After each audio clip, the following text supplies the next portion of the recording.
Yes, mwana wangu wandinodisi ndinoimba kuti lesson rekutanga wakarinzwisisa. Now takuita lesson redu rechipiri rema directed numbers. Ndichakupa rule 3. Ndakakupa rule 1 and rule 2 in the previous lesson. Saka ndichakupa rule 3.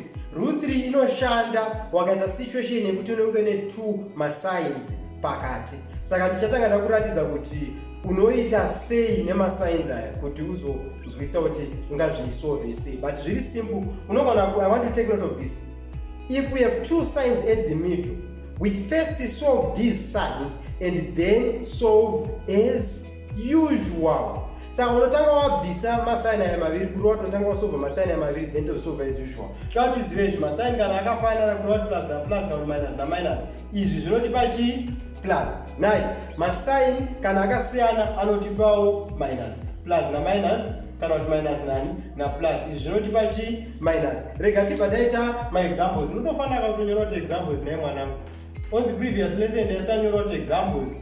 Vamwe vaitongotanga kutokunyora kuti 1 2 3 misonyora kuti examples should indicate kuti examples zvinozobatsira pakurevisa. Nai ngatiti taita isusu example 1 taita isusu minus 10 minus 5 like this. Ndatini apa tinotanga tasolve masign ari pakati then tozosolve as usual. Saka apa ari pakati minus na minus tati masign kana akafanana notipa chi plus. Saka kurova tinoita vaita equals kuno kuti na minus ani minus 10 then minus na minus tati zvinotipa chi plus. Saka inobva minus 10 plus chi 5. Then from here ndopandati and then solve as usual. Kurova kuti it's either you're going to use rule 1 kana rule 2 generally nekuti wazosara ne same signs here kana different signs. So in this one we're going to use rule 2 different signs. Separate the small number from the bigger number, it takes up the bigger number. Ndakachitsanangura on our first lesson. Sakurati pana panza tichabvaita minus ani minus 5. Rega tipatata example yedu yechi2 rega ndise line pana. Takuita example yedu yechi2 apa ndiremba kuti zvikuoneka.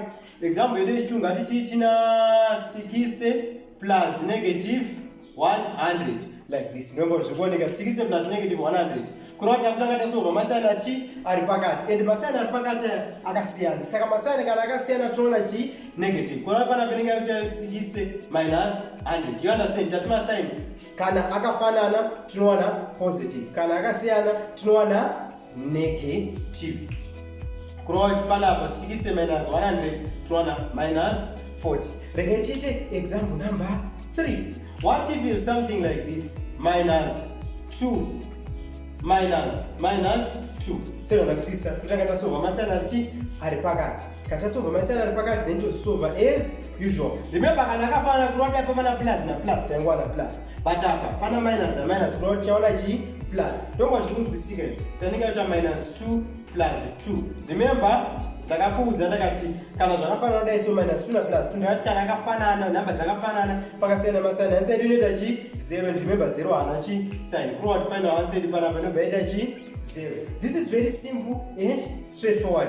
Hapana kana chinhu wani chakaoma mufunge vanangu. Ndiremba kuti wabatsirika. Pangu ndasakura ndazunza zvasara reo pema nosi kana kurevesa. Stay focused.